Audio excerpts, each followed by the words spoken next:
जय हिंद दोस्तों। Class today के डिजिटल प्लेटफॉर्म पे आप सभी लोगों का स्वागत है। इस उम्मीद के साथ कि आप सभी लोग स्वस्थ होंगे, मस्त होंगे, बहुत ही अच्छे से अध्ययन कर रहे होंगे, है ना।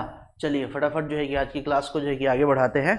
जैसे आपका एसएसटी में पॉलिटी का क्लास लगातार कंटिन्यू चल रहा है, उसी क्रम में जो है कि पॉलिटी का ये नेक्स्ट क्लास, यानी कि यहाँ पे हालांकि जीएस पॉलिटी जो है कि यहाँ पे सेकंड लिख रखा है, यानी कि ये सेकंड क्लास नहीं है, सेकंड स्लाइड है। सेकंड स्लाइड मतलब सेकंड पीपीटी लगा हुआ है। इससे पहले हम जो है कि 3-4 क्लास ऑलरेडी पॉलिटी में देख चुके हैं, जिसमें हिस्टोरिकल बैकग्राउंड हो गया, उद्देशिका हो गया यानी कि प्रियम्बल हो गया, उसके बाद आपका जो है कि स्टेट एंड यूनियन टेरिटरी के बारे में देखा, सिटीजनशिप के बारे में देखा, फंडामेंटल राइट के बारे में देखा, डीपी स्पीक के बारे में देखा, और उसके बाद फंडामेंटल ड्यूटी के बारे में देखा। ये सारी चीज़ें हमने जो है कि देख रखी है।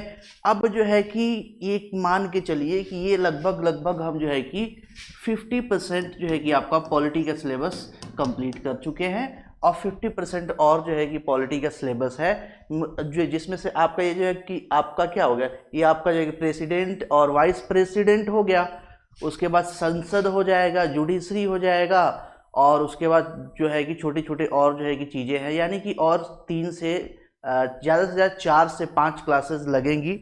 4 से 5 क्लासेस में आपका पॉलिटी क्या हो जाएगा, कंप्लीट हो जाएगा। ये बेसिकली मैं फिर से आपको बता दूं, ये आपका जो है कि सीटेट के एग्जाम्स के लिए आपका जो एसएसटी वाला सेक्शन है, सेकंड पेपर है ना, सीसेट सेकंड पेपर के लिए ये क्लास कंडक्ट किया जा रहा है। तो इसमें आज का जो टॉपिक है वो है आपका राष्ट्रपति और उपराष्ट्रपति, यानी कि प्रेसिडेंट एंड वाइस प्रेसिडेंट के बारे में बात किया जा रहा है। ठीक है, अब देखिए, अगर हम सदन की बात करें ना, सदन जैसे जो है कि भारत में संसदीय लोकतंत्र प्रणाली है, आप सभी लोगों को पता है, ये ऑलरेडी हम लोग ये क्लास में बहुत बार डिस्कस कर चुके हैं। तो उस डिस्कशन में अगर हम सदन की बात करें, सदन की बात करते हैं, सदन की, तो सदन में आपका जो है कि 2 हाउस, यानी कि राज्यसभा प्लस लोकसभा,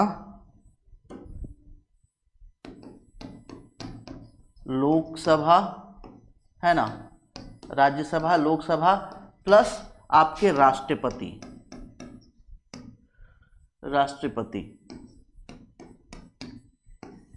ये 3 लोगों से मिलके जो है कि सदन का निर्माण होता है। तो इस चीज याद रखिएगा, ये कई बार पूछा जाता है, बहुत बेसिक सा प्रश्न है जो कई बार पूछ दिया जाता है कि सदन में किसे शामिल नहीं किया जाता है ना, या सदन के कितने अंग होते हैं। तो सदन के हमेशा जो है कि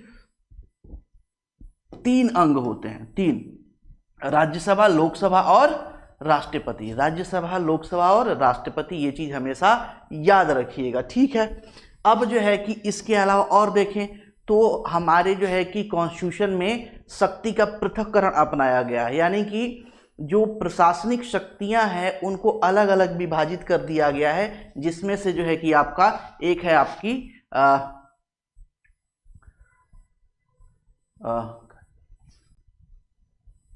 एक तो कार्यपालिका है ना, एक है विधायिका,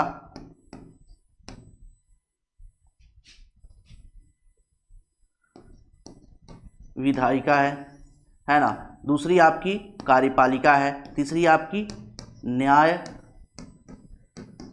है ना, न्यायपालिका है। ये 3 जो है कि तरीके से जो है कि प्रशासन को बांटा गया है। कौन प्रशासनिक अंग जो है कि कौन कौन से हैं, तो एक है आपकी विधायिका, है ना, उसके बाद कार्यपालिका, उसके बाद न्यायपालिका। 1 नंबर पे ये है, दूसरे नंबर पे आपकी ये है, और तीसरे नंबर पे आपकी ये है, यानी कि विधायिका और कार्यपालिका और न्यायपालिका 3 कैटेगरी में बांटा गया है। तो इसमें जो है कि अब हम बात करते हैं कार्यपालिका की। जब हम प्रेसिडेंट की बात कर रहे हैं तो प्रेसिडेंट मतलब हो गया आपका क्या, कार्यपालिका। प्रेसिडेंट मतलब कार्यपालिका की बात कर रहे हैं, है ना। राष्ट्रपति, उपराष्ट्रपति ये कार्यपालिका के ही क्या है, भाग हैं। इसमें जो है कि बात किया जाए तो कार्यपालिका का जो प्रमुख होता है, प्रमुख जो हेड होता है ना, जो एग्जीक्यूटिव बॉडी होती है, जिसे हम जो है कि इंग्लिश में एग्जीक्यूटिव बॉडी बोलते हैं, तो एग्जीक्यूटिव बॉडी का जो है कि यहाँ पे लिख रखा है, एग्जीक्यूटिव बॉडी का जो हेड होता है वो कौन होता है? राष्ट्रपति होता है। राष्ट्रपति होता है, सारा काम राष्ट्रपति के नाम से होगा। जैसे देखिए, जैसे आपका घर है, तो घर है तो आपने एक चीज देखा होगा, एक चीज देखा होगा कि घर में जितना भी आपका कर्मकांडी और चीजें होती हैं, है ना, वो सारे आपके बुजुर्ग या हेड के नाम से होता है। जैसे शादी हुआ, कोई फंक्शन हुआ, कोई इनविटेशन कार्ड छपवाना है, किसी के साथ जो है कि कोई समझौते की बात है, कोई भी किसी तरह का भी कोई बात है, तो जो घर के बड़े बुजुर्ग हैं उन्हीं के नाम से सब कुछ होता है ना। उन्हीं का, देखिए अगर कुछ गलत होगा तो उन्हीं के नाम से होगा और कुछ सही होगा तो उन्हीं के नाम से होगा, है ना। ये एक ट्रेडिशन है। वैसे ही जो है कि हमारे घर के जैसे प्रथम व्यक्ति हमारे बुजुर्ग होते हैं, दादा दादी जो भी होते हैं, है ना, दादा होते हैं, बुजुर्ग होते हैं। वैसे ही राष्ट्र का जो प्रमुख होता है, जो पहला पर्सन होता है, वो कौन होता है? आपका राष्ट्रपति होता है। राष्ट्र का या देश का, हमारे देश का प्रथम नागरिक कौन होगा? राष्ट्रपति। राष्ट्रपति, अभी राष्ट्रपति कौन है? द्रौपदी मुर्मू जी हैं, द्रौपदी मुर्मू जी हैं, है ना। इन और इनके देखिए, अब ये चूंकि महिला हैं तो प्रथम महिला होंगी। प्रथम महिला, भारत की प्रथम महिला कौन होंगी? तो राष्ट्रपति होंगी। भारत का प्रथम पुरुष कौन होगा? तो इनका पति होंगे। और अगर मेल है ना, मेल है, पुरुष है, तो भारत का प्रथम पुरुष वो ही हो। जैसे इससे पहले जो है कि रामनाथ कोविंद जी थे, तो रामनाथ कोविंद जी क्या हुए? भारत के पहले जो है कि पुरुष हो गए, या पहले नागरिक हो गए, सॉरी पुरुष मत कहिए, नागरिक कहिए, नागरिक हो गए, है ना, ठीक है। और वैसे ही जो है कि अगर पूछ दिया कि पुरुष कौन है पहला, तो रामनाथ कोविंद, है ना। आज के टाइम में भारत की पहली महिला कौन है? तो आपकी द्रौपदी मुर्मू। भारत का जो है कि प्रथम नागरिक कौन है? द्रौपदी मुर्मू। तो इस तरीके से इस चीज को थोड़ा सा ध्यान दीजिएगा। अब यहाँ पे देखिए, राष्ट्रपति तीनों सेनाओं का क्या होता है? प्रमुख होता है। जैसे 3 सेनाएं पाई जाती हैं, सॉरी पाई नहीं जाती हैं हमारे देश में, कौन कौन सी? आर्मी है, नेवी है और एयरफोर्स है ना। आर्मी है, नेवी है और एयरफोर्स है। तो इस क्रम में तीनों सेनाओं का जो हेड होता है वो कौन होता है? राष्ट्रपति होता है, ठीक है। हालांकि अब इसका एक ऑफिशियल पोस्ट भी सीडीएस का जो है ना, कंबाइंड डिफेंस स्टाफ करके जो है कि एक पोस्ट भी क्रिएट कर दिया गया है, जो राष्ट्रपति के नीचे काम करता है, तीनों सेनाओं को क्या करता है? कंट्रोल करता है। तो ये भी एक चीज जो यहाँ पे है। प्रथम नागरिक होता है, याद रखिएगा, प्रथम नागरिक होता है। और डॉक्टर राजेंद्र प्रसाद जो है कि यहाँ पे डॉक्टर राजेंद्र प्रसाद भारत के प्रथम राष्ट्रपति हैं। ये डॉक्टर राजेंद्र प्रसाद हैं, ये बहुत फेमस पर्सनालिटी हैं। और स्वतंत्रता संग्राम जो भी चला था, इंडियन नेशनल मूवमेंट जब चला था, तो वहाँ पे इनका बहुत बड़ा रोल हमें देखने को मिलता है और इनका नाम बार बार सुनने को मिलता है। यहाँ तक कि जो इंडियन नेशनल कांग्रेस की मीटिंग्स वगैरह होती थी, उस मीटिंग्स वगैरह में देखते हैं तो इनका नाम निकल के आता है, ठीक है। अब ये जो है कि भारत की प्रथम महिला राष्ट्रपति कौन है? तो प्रतिभा पाटिल जी हैं, प्रतिभा पाटिल जी हैं, याद रखिएगा, है ना। ये भारत की पहली महिला राष्ट्रपति हैं, जबकि द्रौपदी मुर्मू भारत की दूसरी महिला राष्ट्रपति हैं। क्या है? भारत की दूसरी महिला राष्ट्रपति हैं कौन? द्रौपदी मुर्मू। इनको चुना कब गया था? तो 25 जुलाई 2022 को चुना गया था। 15वीं जो है कि राष्ट्रपति के रूप में इनका चयन हुआ था, ठीक है। आगे चलते हैं यहाँ पे। हाँ, कार्यकाल आपका कितने साल का होगा? 5 साल का होगा। राष्ट्रपति का कार्यकाल कितने साल का होगा? 5 साल का होगा। एज कितनी होती है राष्ट्रपति के चुनाव लड़ने का? तो 35 साल। बहुत बार ये पूछा जाता है कि राष्ट्रपति के चुनाव लड़ने की योग्यता क्या होना चाहिए। तो योग्यता में जो है कि सबसे पहली जो चीज़ आती है, 2-3 चीज़ें बहुत मेंशन होती हैं। हालांकि सारी चीज़ें यहाँ पे मेंशन नहीं है। यहाँ पे इम्पैक्ट जो आपके इम्पॉर्टेंट फैक्ट हैं, जो आपसे पूछे जाते हैं एग्जाम में ज़्यादातर, उन्हीं चीज़ों को यहाँ पे मेंशन किया गया है, क्योंकि ये बहुत ज़्यादा डिटेलिंग में क्लास नहीं चल रही है। ये आपके क्रैश कोर्स टाइप का जो है कि सीटेट के लिए आपका चल रहा है क्लास। तो इसमें जो है कि योग्यताओं की बात करते हैं। 3-4 योग्यताएं जो है कि बहुत ही महत्वपूर्ण होती हैं राष्ट्रपति पद के लिए। पहली, वो भारत का नागरिक हो। दूसरा, उसकी उम्र 35 वर्ष हो चुकी हो। तीसरी चीज, पागल, दिवालिया या कोढ़ी ना हो, इस तरह का कोई असाध्य रोग उसके पास ना हो। चौथी चीज, लाभ के पद पर ना होना चाहिए, लाभ के पद पर नहीं होना चाहिए। और अगर किसी लाभ के पद पर है, लाभ के पद पर है, तो इलेक्शन से यानी कि अपॉइंट होते ही उसे क्या करना पड़ेगा, अपॉइंट होते यानी प्रेसिडेंट इलेक्ट होते ही उसे अपने वो पद को क्या करना पड़ेगा, छोड़ना पड़ेगा, है ना। तो ये 3-4 योग्यताएं होती हैं। पहली चीज क्या, भारत का नागरिक होना चाहिए, उम्र 35 साल होनी चाहिए, पागल, दिवालिया या कोढ़ी नहीं होना चाहिए, और लाभ के पद पर नहीं होना चाहिए। लाभ के पद वाले मिनिस्टर वगैरह पे भी ये चीजें लागू होती है। तो ये 3-4 चीजें यहाँ पे ध्यान रखिएगा, है ना। चलिए, ज्यादातर पूछता है कि एज कितनी होती है। अब ये भाई कोई राष्ट्रपति का चुनाव लड़ रहा है तो भारत का नागरिक होगा ही होगा, है ना, सिंपल सी बात है। तो इसलिए ये इंपॉर्टेंट फैक्ट है, ये पूछा जाता है, ठीक है। एक चीज और आता है, एक चीज और क्या आता है कि राष्ट्रपति को नियुक्त कौन करता है, शपथ कौन दिलाता है, और राष्ट्रपति अपना त्याग पत्र किसे देता है। तो एक चीज ध्यान रखिएगा, जो राष्ट्रपति है, राष्ट्रपति को शपथ दिलाने या नियुक्ति का कार्य जो है कि कौन करता है, सॉरी, चूंकि नियुक्ति तो उसके इलेक्शन से होती है, लेकिन शपथ दिलाने का जो काम होता है, शपथ दिलाने का काम जो उच्चतम न्यायालय का हेड है ना, मुख्य न्यायालय के न्यायाधीश, जो आपका उच्चतम सुप्रीम कोर्ट का जो चीफ जस्टिस है, वो क्या करते हैं, उनको पद व गोपनीयता की शपथ दिलाते हैं। और अगर सुप्रीम कोर्ट के चीफ जस्टिस नहीं हैं तो उनके एब्सेंस में सुप्रीम कोर्ट जो सीनियर जो है कि आपका जज होगा, सीनियर जज, वरिष्ठ जो जज होगा, वो क्या करेगा, इनको जो है कि पद और गोपनीयता की शपथ दिलाएगा। अब बात आ रही है त्याग पत्र की, जैसे पीछे स्लाइड में लिखा हुआ था त्याग पत्र, तो राष्ट्रपति त्याग पत्र हमेशा उपराष्ट्रपति को देगा। किसे देगा, उपराष्ट्रपति को देगा, और उपराष्ट्रपति उस त्याग पत्र को सदन में लेके जाएगा, सदन में रखवाएगा, ठीक है। ये पूरी प्रोसेस होती है। राष्ट्रपति अपना जो है कि रिजिग्नेशन किसे देगा, वाइस प्रेसिडेंट को, और वाइस प्रेसिडेंट जो है कि आपके हाउस में जो भी जो है कि आपका लोकसभा है, राज्यसभा है, सदन है, उसमें जो है कि उसको रखेगा, वहां पे जानकारी देगा कि हमारे राष्ट्रपति साहब क्या किए हैं, रिजाइन कर चुके हैं। ये जो है कि पूरा काम करता है। चीफ जस्टिस क्या करते हैं, वो जो है कि पद और गोपनीयता की शपथ दिलाते हैं। राष्ट्रपति पे को हटाने की प्रक्रिया देखें तो उसे इम्पीचमेंट बोलते हैं, महाभियोग बोलते हैं हिंदी में। और महाभियोग जो है कि 2 कंडीशन में, राष्ट्रपति पे महाभियोग 2 कंडीशन में लगाया जाता है। एक तो संविधान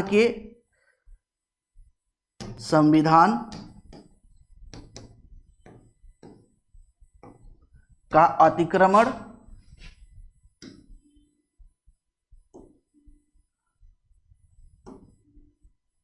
संविधान का उल्लंघन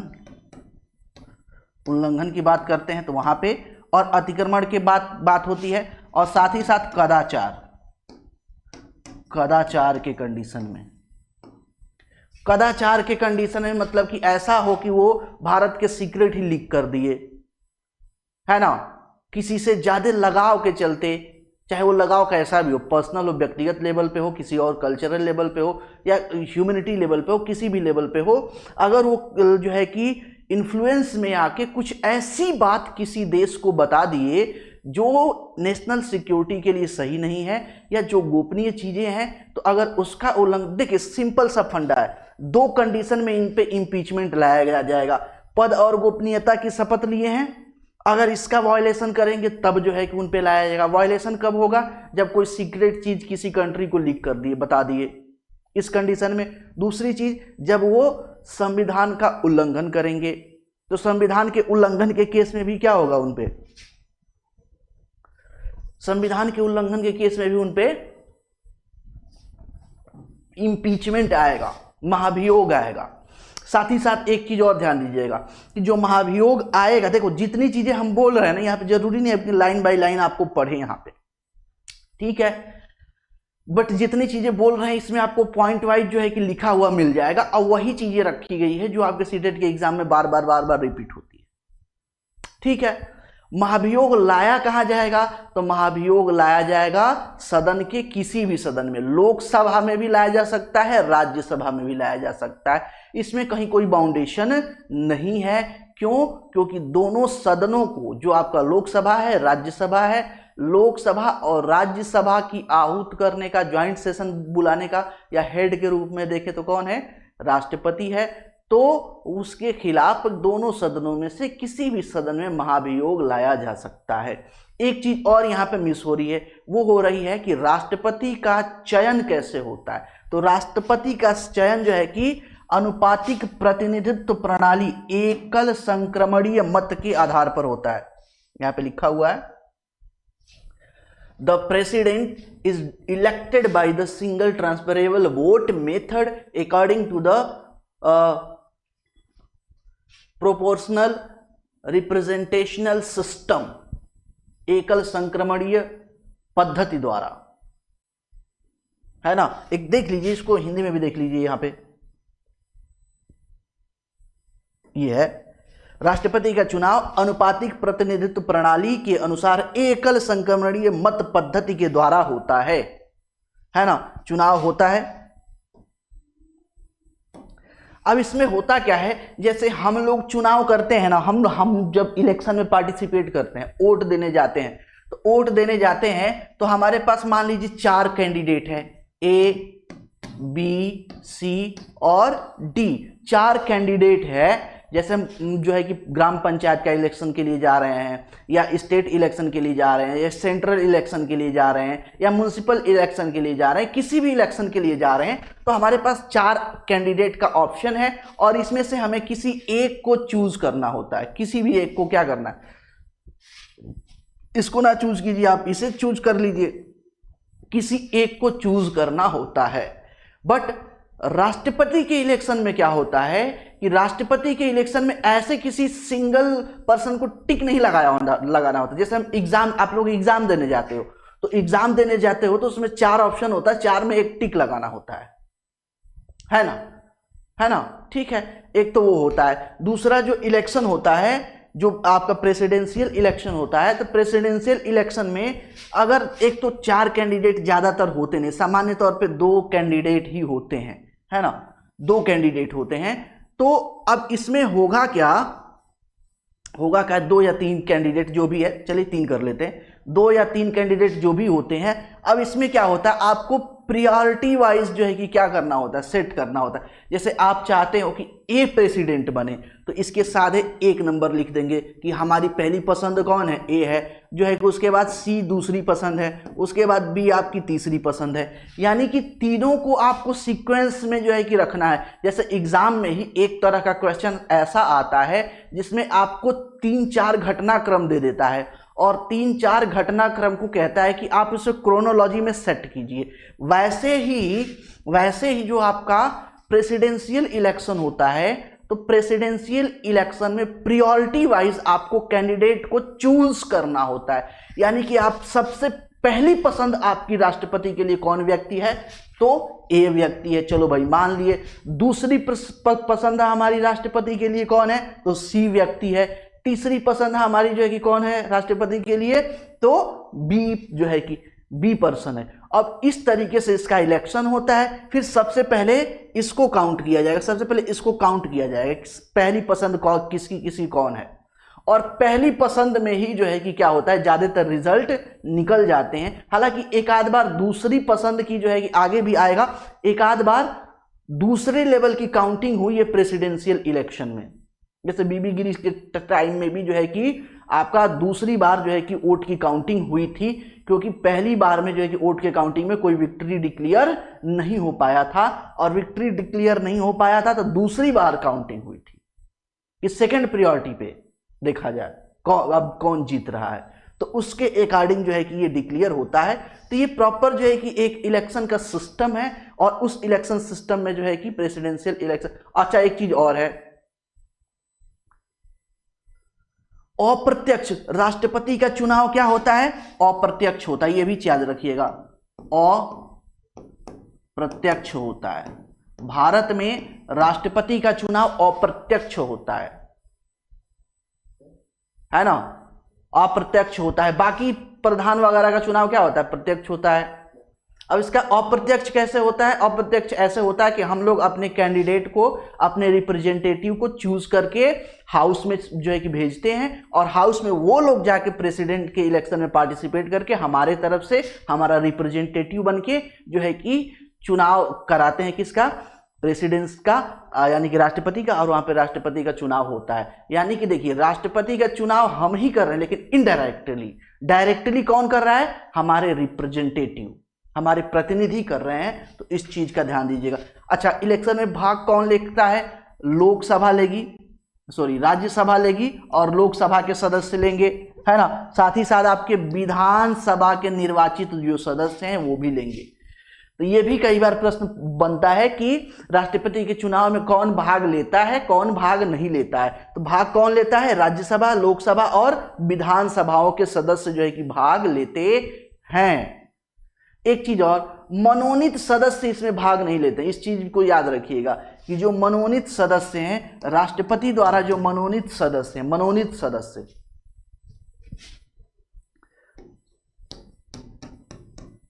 मनोनीत सदस्य भाग नहीं लेते। मनोनीत सदस्य क्या करते हैं, यहां पे भाग नहीं लेते हैं। तो इस चीज को ध्यान रखना है कि जो राज्यसभा के मनोनीत सदस्य हैं या लोकसभा में जो आपके मनोनीत सदस्य हैं, वो इलेक्शन में पार्टिसिपेट नहीं करते हैं। क्यों पार्टिसिपेट नहीं करते हैं, पार्टिसिपेट न करने का रीजन ये होता है कि भैया वो तो अपॉइंट, ये वो इलेक्ट तो है नहीं, वो अपॉइंटेड है, और अपॉइंट कौन किया है, तो प्रेसिडेंट अपॉइंट किया है। तो वो कभी प्रेसिडेंट के खिलाफ जो है कि वोट करेंगे ही नहीं, तो उनकी जो वोटिंग होगी वो फेयर नहीं होगी, इसलिए इनको पार्टिसिपेट करने ही नहीं दिया जाता। आप वोटिंग ही नहीं कर सकते हो प्रेसिडेंशियल इलेक्शन में, इस चीज को याद रखिएगा। अब यहाँ पे ये भी चीज दे रखा है, देख लीजिए यहाँ पे, भारत के राष्ट्रपति के चुनाव में राज्य विधान परिषद के सदस्य एवं मनोनीत सदस्य भाग नहीं लेते। विधान परिषद, देखिए राज्य विधान परिषद के सदस्य क्यों भाग नहीं लेते, क्योंकि भारत के सभी राज्यों में राज्य विधान परिषद नहीं है, तो पार्टिसिपेट नहीं करती विधान परिषदें। और मनोनीत सदस्य भाग क्यों नहीं लेते, वो मैंने अभी आपको जो है कि यहाँ पे बता दिया डिटेल में। कारण क्या होता है, लॉजिक क्या होता है, ये चीज मैंने आपको बता दिया, ठीक है। अब यहाँ पे एक चीज नोट याद रखिएगा, ये बहुत इंपॉर्टेंट नोट है। 2020 में पारित 104वां संविधान संशोधन अधिनियम में लोकसभा और राज्य विधानसभाओं में एंग्लो इंडियन समुदाय की आरक्षित सीटों को समाप्त कर दिया गया है। एंग्लो इंडियंस को यहां पे अपॉइंट किया जाता है, उनकी सीटों को क्या किया गया है, यहां पे खारिज कर दिया गया, हटा दिया गया है। इस चीज को ध्यान दीजिएगा थोड़ा सा, क्योंकि ये करंट से जुड़ा हुआ है, तो इस तरह के जो है कि फैक्ट आपको डायरेक्ट जो है कि पूछ लिया जाता है ना। राष्ट्रपति के निर्वाचन से संबंधित जितने विवाद होंगे कहां पर निपटारा होगा, सुप्रीम कोर्ट में, सुप्रीम कोर्ट में निपटारा होगा। भारत में वर्ष 1962 में पहली बार राष्ट्रीय आपातकाल लगा था। इस चीज देखिए, अभी तक आगे चल के देखेंगे तो भारत में अभी तक 3 बार राष्ट्रीय आपातकाल लगा है, राष्ट्रीय आपातकाल लगा है ना। राष्ट्रीय आपातकाल कितने समय के लगता है, 6 महीने के लिए लगता है। और इसके लिए जो है कि आपके पास जो मंत्रिमंडल है, मंत्रिमंडल की रिटेन में जो है कि क्या होनी चाहिए, सिफारिश होनी चाहिए। रिटेन में जो है कि कहा जाना चाहिए प्रेसिडेंट को कि अब आप क्या कीजिए, यहाँ पे आपातकाल लगाइए, 6 महीने के लगता है। 6 महीने से अगर स्थिति सही नहीं है तो 6 महीने बाद फिर से आपातकाल लगेगा। इसका मतलब ये हो गया कि अगर समय सही नहीं है, जो है कि राष्ट्र, जो आपका देश है, देश की कंडीशन सही नहीं है, तो बार बार सदन में इस जो है कि प्रस्ताव को अनुमोदित करके या पारित करके अनंत समय तक जो है कि राष्ट्रपति शासन लगाया जा सकता है, राष्ट्रपति शासन लगाया जा सकता है। एक चीज और है, एक चीज और ये है कि भारत में कोई भी व्यक्ति कितनी भी बार राष्ट्रपति का चुनाव लड़ सकता है और कितनी भी बार राष्ट्रपति बन सकता है, उसकी कोई लिमिटेशन नहीं है। जबकि आप यूएस वगैरह में देखेंगे तो यूएस वगैरह में देखते हैं कि मात्र 2 बार, यूएस वगैरह में देखें तो मात्र 2 बार जो है कि कोई भी व्यक्ति जो है ना प्रेसिडेंट बन सकता है, 2 बार से ज्यादा नहीं बन सकता, कोई भी हो। बराक ओबामा हो, अभी के टाइम में डोनाल्ड ट्रंप है, ये सब लोग 2 बार बनते हैं, 2 बार के बाद तीसरी बार नहीं बनते। इसीलिए तो देखिए इस बार जो बना है ना, ट्रंप बना हुआ है इस बार जो प्रेसिडेंट, तो इस समय वो अमेरिका पे कम फोकस कर रहा है, क्योंकि वो इंडस्ट्रियस पर्सन है ना, औद्योगिक जो है कि घराने से जुड़ा हुआ है, उद्योगपति है, तो इस समय वो अपने बेनिफिट पे ज्यादा काम कर रहा है। तो पता चल रहा है कि जहां से उसको पैसा मिल जा रहा है, गिफ्ट मिल जा रहा है, उसके इंटरेस्ट में ज्यादा जो है कि वर्क करते हुए, आप न्यूज देखिए तो ज्यादा उसके इंटरेस्ट में जो है कि वर्क करते हुए आपको डोनाल्ड ट्रंप मिल जाएंगे। हालांकि ये अमेरिका की जो है कि हिस्ट्री में देखा जाए तो ये सबसे बैड एक तरीके से जो है कि एक्सपीरियंस है, अमेरिकन सबसे बैड एक्सपीरियंस कर रहे हैं कि इस समय उन्हें एक ऐसा इलेक्टेड प्रेसिडेंट मिला है जिसको अपने इंटरेस्ट की ज्यादा पड़ी हुई है, अपने कंट्री के इंटरेस्ट की सेकेंडरी चीजें हैं, उसको जो पर्सनल बेनिफिट दे रहा है उसके फेवर में वो काम कर रहा है फटाफट। तो ये सारी चीजें यहाँ पे है ना, ये सारी चीजें जो है कि यहाँ पे ये सारी चीजें एज इट इज जो है कि लिखी हुई है, ठीक है, ध्यान दीजिएगा आप। अच्छा, एक पर्सन है, इनका नाम आप याद रखिएगा, मोहम्मद हिदायतुल्लाह, मोहम्मद हिदायतुल्लाह, ठीक है। मोहम्मद हिदायतुल्लाह बहुत ही फेमस पर्सनालिटी हैं, और ये ऐसे पर्सनालिटी हैं जो इंडिया के टॉप 3 पावरफुल पोस्ट को होल्ड कर चुके हैं, टॉप 3 पावरफुल पोस्ट को होल्ड कर चुके हैं। एक सिंगल पर्सन, इंडिया का एकमात्र व्यक्ति जो इंडिया के टॉप 3 पोस्ट को होल्ड कर चुका है, यानी कि ग्रहण कर चुका है, रह चुका है ना। कैसे? ये सबसे पहले थे आपके chief justice of supreme court. कब थे? कौन थे? Chief justice of supreme court, उच्चतम न्यायालय के जो है कि मुख्य न्यायाधीश की भूमिका में थे। उसके बाद जो है कि ये वाइस प्रेसिडेंट की भूमिका में आए, और फिर जो है कि ये प्रेसिडेंट की भूमिका में आए। यानी कि जो भारत के तीनों सबसे पावरफुल पोस्ट है, चीफ न्यायाधीश का, मुख्य न्यायाधीश का, है ना, उसको भी जो है कि प्रॉपर होल्ड कर चुके हैं, उस पर भी रह चुके हैं, और वाइस प्रेसिडेंट, उप जो है कि आपके राष्ट्रपति के पोस्ट पे भी रह चुके हैं, और राष्ट्रपति के पोस्ट पे भी रह चुके हैं।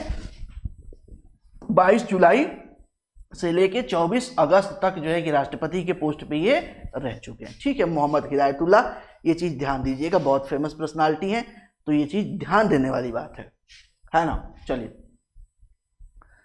अब राष्ट्रपति के पास एक पावर होती है जिसको सविवेकाधिकार कहते हैं। इसको टेक्निकल टर्म में वीटो कहते हैं, वीटो कहते हैं, वीटो।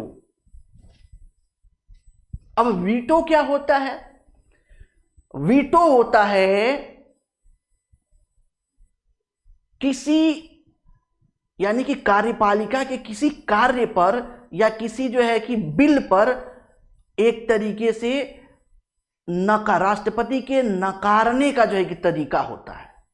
जैसे मान लीजिए लोकसभा या राज्यसभा मिलके कोई कानून बनाया, और कानून बनाएगा तो कानून हमें पारित तो हो जाएगा, बिल तो पास हो जाएगा, लेकिन बिल वो तब तक कानून नहीं बन सकता है, बिल तब तक कानून नहीं बन सकता है जब तक कि उस पे प्रेसिडेंट का सिग्नेचर ना हो।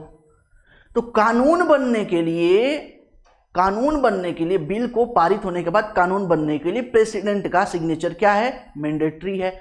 इस क्रम में मान लीजिए बिल पारित होकर चला गया कहां पे? राष्ट्रपति के पास, और राष्ट्रपति के पास चला गया तो राष्ट्रपति के पास गया और राष्ट्रपति को लगाया कि यार ये जो कानून बन के आया है ना, ये नेशनल इंटरेस्ट में नहीं है। हो सकता है क्योंकि हमारे पास हमारा जो सिस्टम है, इंडिया का जो डेमोक्रेटिक नेचर है, इस डेमोक्रेटिक नेचर में मल्टी पार्टी सिस्टम है, यानी कि बहुत सारी पार्टी जो है कि यहाँ पे इलेक्शन में पार्टिसिपेट करती हैं। जो मेजॉरिटी में जीत के आती है वो यहाँ पे क्या करती है? अपना जो है कि गवर्नमेंट फॉर्म करती है, उसको रेगुलेट करती है, चलाती है। बट अगर जो है कि कभी कभी क्या होता है कि जो सरकारें होती हैं या तो वो जाने वाली होती हैं, यानी कि इलेक्शन आने वाला होता है या इलेक्शन के बाद आती हैं, तो वो अपने पर्सनल एजेंडा को रन कराने में कुछ ऐसे कानून लेके आ जाती हैं जो नेशनल इंटरेस्ट के अगेंस्ट होता है, जो वेलफेयर स्टेट का जो कॉन्सेप्ट है आपके कॉन्स्टिट्यूशन में उसके अगेंस्ट होता है, उसके खिलाफ होता है। तो इस कंडीशन में राष्ट्रपति को ऐसा लग गया तो वो चाहे तो उस बिल पे साइन करने के बजाय चुपचाप लेके पॉकेट में रख लेंगे भैया, इसको पॉकेट वीटो बोलते हैं, है ना। या फिर अगर राष्ट्रपति को लगता है कि यार नहीं नहीं ये जो चुन के आए हैं ना भले लोग हैं, अच्छे लोग हैं, लेकिन इनका पता नहीं दिमाग में क्या चल रहा, एक बार और इनको सोचने के लिए बोलो, तो पुनः विचार करने के राष्ट्रपति पुनः विचार करने के लिए संसद में किसी भी बिल को वापस भेज सकता है। लेकिन अब यहां पर एक टेंशन है, एक प्रॉब्लम है। वो प्रॉब्लम क्या है कि अगर पार्लियामेंट उसी बिल को as it is without any जो है कि अमेंडमेंट उसे फिर से पास करके अगर प्रेसिडेंट को पास भेज देता है तो प्रेसिडेंट मजबूरी में उसको साइन करना पड़ेगा। हाँ, यहाँ पे टाइम लिमिटेशन में थोड़ी सी जो है कि यहाँ पे कंट्रोवर्सी है कि कब तक साइन करेगा नहीं करेगा। वो चाहेगा तो प्रेसिडेंट का अच्छा ठीक है साइन करके देते हैं और लेकर रख लेगा, नहीं देगा। इसे कहते हैं स्वविवेकाधिकार। इसे क्या बोलते हैं? स्वविवेकाधिकार। मंत्रियों को पुनः विचार हेतु भेज सकते हैं, स्वविवेकाधिकार है, साथ ही साथ उसको रख सकते हैं पॉकेट में अपने, लटका देंगे, जाओ भाई, देंगे ही नहीं साइन करके, रखे रहेंगे। अब लिमिटेशन नहीं है ना, राष्ट्रपति किसी बिल पे साइन करके कितने दिन में हमें वापस देगा इसकी लिमिटेशन नहीं है। और लिमिटेशन नहीं है, इसमें कोई फिक्स है नहीं, कोई जो है कि कॉन्स्टिट्यूशन में कहीं पे भी ये चीज लिखा नहीं है कि कितने टाइम में जो है कि साइन करके देगा।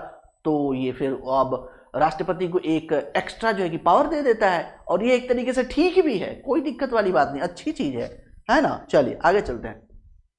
हालांकि इस पे कन्फ्लिक्ट भी हो जाता है, अभी आगे कन्फ्लिक्ट आएगा, तो जहां आएगा वहां पे कन्फ्लिक्ट को डिटेल में देखा जाएगा, अभी कन्फ्लिक्ट के बारे में देखा जाएगा। लेकिन अभी थोड़ा सा वेट कीजिए, 1 मिनट वेट कीजिए, है ना।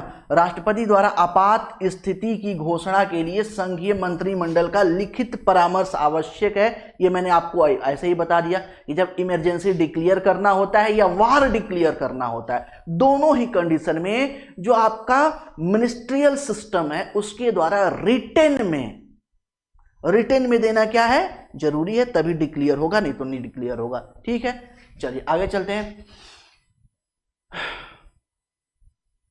किसी राज्य में अगर जो है कि आपातकाल घोषित करना है तो वो किसके पास पावर है? राष्ट्रपति के है। और राज्य में जो है कि कब जो है कि आपका आपातकाल घोषित होगा, तो मान लीजिए जो फेडरल स्ट्रक्चर है वो फेल मार जाए, राज्य जो है कि केंद्र की बात मानने से ही इनकार कर दे, माने ही नहीं, कन्फ्लिक्ट की स्थिति आ जाए, या राज्य में कानून व्यवस्था ध्वस्त हो जाए। राज्य में, ध्यान दीजिए, इस चीज को ध्यान दीजिएगा, राज्य में कानून व्यवस्था,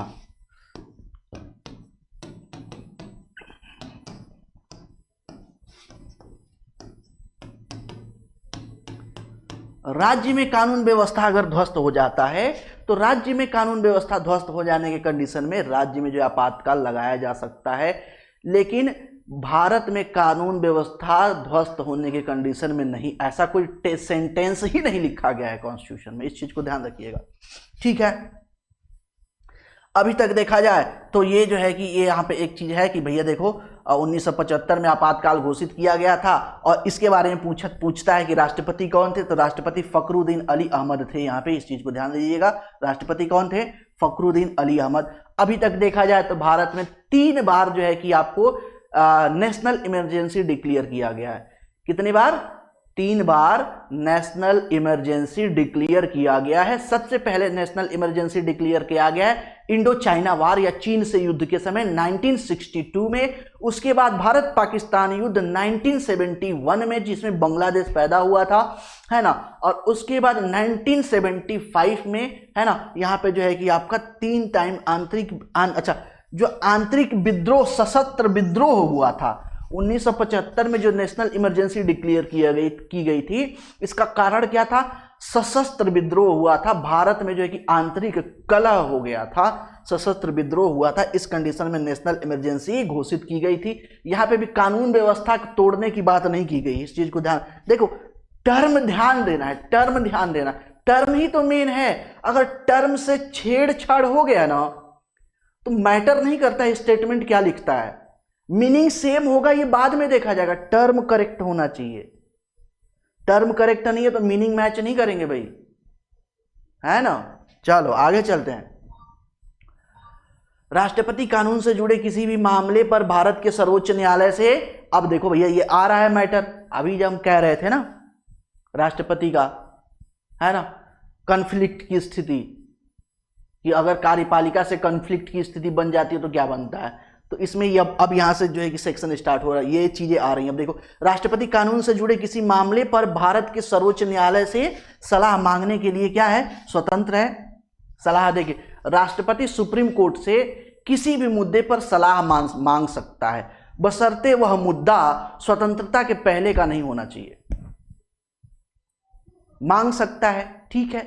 दूसरी चीज, सुप्रीम कोर्ट सलाह देने के लिए बाध्य नहीं है, यानी कि जो आपका सर्वोच्च न्यायालय है, भाई राष्ट्रपति ने हमसे एडवाइज मांगा सुप्रीम कोर्ट ने, और सुप्रीम कोर्ट के जज साहब बोले कि नहीं मानना है हमरा, नहीं देंगे, तो राष्ट्रपति जबरदस्ती नहीं कर सकते कि नहीं तुमको देना ही है, ठीक है। और मान लीजिए जो है कि जब चीफ जस्टिस साहब हैं या सुप्रीम कोर्ट जो है कि खुश मिजाज है, मूड उसका अच्छा है, बोला कि अच्छा ठीक है आओ फिर आपको एडवाइज दे ही देते हैं, एडवाइज दे दिया। अब एडवाइज दे दिया ना, तो एडवाइज को अप्लाई करने के लिए, मानने के लिए प्रेसिडेंट बाध्य नहीं है, यानी बाध्यता बाउंडेशन किसी भी चीज में नहीं है। हमारी मर्जी है, आपने हमसे एडवाइज मांगा, सुप्रीम कोर्ट बोलता है आपने हमसे एडवाइज मांगा, हमारी मर्जी है, हम देंगे नहीं देंगे हमारी मर्जी, बात खत्म। प्रेसिडेंट बोलता है अच्छा बहुत एटीट्यूड दिखा रहे हो, चलो ठीक है फिर तुम एडवाइज दे दिए, नहीं मानेंगे, मानेंगे हमारी मर्जी। तो दोनों चीजें हैं, ठीक है, इस चीज को ध्यान दीजिए। हालांकि इसमें बहुत सारी चीजें लिखी नहीं है, बट जो है कि इस चीज को ध्यान दीजिए, क्लास को एक दो बार देखेंगे ना लगातार, आपको दिमाग में चीजें फिट हो जाएंगी, ठीक है। जो है कि आपका अनुच्छेद 143 के जो है कि अकॉर्डिंग एडवाइज मांगने के लिए अधिकार जो है कि है किसके पास, प्रेसिडेंट के पास सलाह मांग सकता है, किससे, सुप्रीम कोर्ट से मांग सकता है, ठीक है। अब इस क्रम में एक विवाद देखने, अब देखिए ये वाला जो देखेंगे ना, ये वाला देखिए, अब यहाँ पे अभी ये जो है कि बहुत हाल इसी महीने की घटना, ये हम 2025 मई चल रहा है और मई की ही घटना है, मई की घटना है। अब पूरा मैटर समझते हैं, क्योंकि हुआ क्या, हुआ ये कि तमिलनाडु हमारा साउथ इंडिया का एक स्टेट है जो आपके बे ऑफ बंगाल वाले साइड से लगा हुआ है, ठीक है। यहाँ पे कुछ जो है कि जो स्टेट गवर्नमेंट है वो कुछ ऐसी पॉलिसी लेके आ रही थी जो, या ऐसा बिल पास किया जिसको बिल पास करके राज्यपाल के पास भेजा। राज्यपाल ने देखा कि यार ये बिल तो सही नहीं है, बिल सही नहीं है, तो राज्यपाल ने क्या किया, उसे राज्य कार्यपालिका के पास फिर से रिटर्न कर दे कि भाई देखो ये बिल हमको सही नहीं लग रहा है, ये कानून जो तुम लेके आ रहे हो, है ना, ये कानून हमको सही नहीं लग रहा है, और जब सही नहीं लग रहा है तो इस पर फिर से सोचो। और उसके बाद जो है कि तमिलनाडु की सरकार आ गई तहस में, अच्छा इतना एरोगेंस एटीट्यूड दिखाओगे हमको, उन्होंने कहा कि अच्छा ठीक है, फिर उन्होंने विदाउट अमेंडमेंट बिल को फिर से भेज दिया, किसे, राज्यपाल के पास। राज्यपाल ने कहा कि ये सब सुधरेंगे नहीं, राज्यपाल ने बिल उठा के भेज दिया कहां, प्रेसिडेंट के पास। और प्रेसिडेंट ने देखा यानी कि केंद्र सरकार के मंत्रिमंडल ने देखा, क्योंकि विदाउट मंत्रिमंडल के सिफारिश के राष्ट्रपति कोई काम ही नहीं कर सकता है। अगर राज्यपाल यानी कि तमिलनाडु के राज्यपाल अगर जो है कि प्रेसिडेंट को वो कोई जो है कि आपका बिल भेजते हैं जो राज्यसभा द्वारा पारित है, तो अब उसको राष्ट्रपति उसे पढ़ के समझेंगे थोड़ी नहीं कि यहाँ पे क्या लिखा हुआ है, उनका ये काम ही नहीं है। वो उठा के बिल भेज देंगे कि कहां, केंद्र सरकार के पास। अब केंद्र सरकार के पास बहुत सारी मिशनरीज हैं, वो उसको देखेंगी कि भाई ये कानून क्यों नहीं सही है, क्यों हमारे पास भेजा गया है। तो केंद्र सरकार को लगा कि ये कानून सही नहीं है, और कानून सही नहीं है तो उसने बोला कि साइन मत कीजिएगा। अब प्रेसिडेंट ने साइन ही नहीं किया, द्रौपदी मुर्मू ने जो है कि साइन ही नहीं किया, चुपचाप लेके बिल क्या की, अपने पास रख दी। और जैसे ही बिल अपने पास रख दी और तमिलनाडु चला गया कहां, सुप्रीम कोर्ट। अब सुप्रीम कोर्ट गया तो सुप्रीम कोर्ट ने ऑर्डर दिया कि आपको जल्द से जल्द इस बिल पे साइन करके वापस भेजना है या फिर इसका कारण बताना है, और ये सारा काम 30 दिन के अंदर करना है, टाइम लिमिटेशन दे दी। यानी कि यहां पे कन्फ्लिक्ट हो गया, जुडिशरी एंड एग्जीक्यूटिव बॉडी में कन्फ्लिक्ट हो गया है भाई। आपका अपना दायरा है, आप उसमें काम कीजिए। आप जो है कि हमें ऑर्डर नहीं दे सकते, एडवाइज दे सकते हैं। कार्यपालिका जो है कि जुडिशरी को एडवाइज कर सकती है, ऑर्डर नहीं दे सकती। जुडिशरी एग्जीक्यूटिव बॉडी को एडवाइज कर सकती है, ऑर्डर नहीं दे सकती। कभी कभी देखिए, जो कहने का मतलब यह है कि जो सेंसिटिव मुद्दे हैं उन पे ऑर्डर नहीं दे सकती जुडिशरी। कुछ ऐसे वेलफेयर की नेचर के जो है कि जैसे आपके वेलफेयर नेचर के जो है कि आपके वर्क है, उसमें ऑर्डर दे सकती है। लेकिन जहां पे नेशनल सिक्योरिटी का जो है कि मैटर है, नेशनल इंटीग्रिटी का मैटर है, अब गवर्नमेंट को लग रहा है कि ये चीज सही नहीं है, तब वहां पे जुडिशरी बार बार बाउंडेशन नहीं लगा सकती, वहां पे बहुत ज्यादा ऑर्डर नहीं दे सकती है। और वो चीज नहीं कर सकती है जो आपके जो है कॉन्स्टिट्यूशन में मेंशन ही नहीं है, संविधान में लिखा ही नहीं हुआ है भाई। जो संविधान में नहीं लिखा है उसको सदन तय करेगा ना, हाउस तय करेगा, कार्यपालिका तय करेगी, विधायिका तय करेगी, जुडिशरी तय नहीं करेगी। इसलिए इस कंडीशन में जुडिशरी जो है कि वहां पे ऑर्डर नहीं दे सकती। अब किसी पे कन्फ्लिक्ट हो गया, और कन्फ्लिक्ट हो गया तो जो आपके सेंट्रल गवर्नमेंट है वो एक 15 क्वेश्चंस का जो है कि लिस्ट भेज दिया द्रौपदी मुर्मू के पास, कहा कि लो भैया सुप्रीम कोर्ट से पूछ लो जरा ये प्रश्न। और वो 15 क्वेश्चन यहाँ पे लिखे हुए हैं। जब अभी यहाँ पे देखिए, ये सारे के सारे मैं पढ़ के आपको सुना दे रहा हूं। जब राज्यपाल के सामने कोई बिल आता है तो उसे पास कौन कौन से संवैधानिक पास करने के कौन कौन से संवैधानिक विकल्प हैं, ठीक है, ये पूछ दिया। क्या राज्यपाल फैसला लेते समय मंत्रिपरिषद की सलाह के लिए बाध्य है? ये देखिए, ये सामान्य सा प्रश्न है। ये क्वेश्चंस देखने में बहुत आपको इजी लगेंगे, लेकिन इतना टेक्निकल है, इतना टेक्निकल है कि इसमें जो है कि सुप्रीम कोर्ट के भी हाथ पांव फूल गए हैं अब, है ना। तीसरा क्वेश्चन क्या राज्यपाल के फैसले को अदालत में चुनौती दी जा सकती है?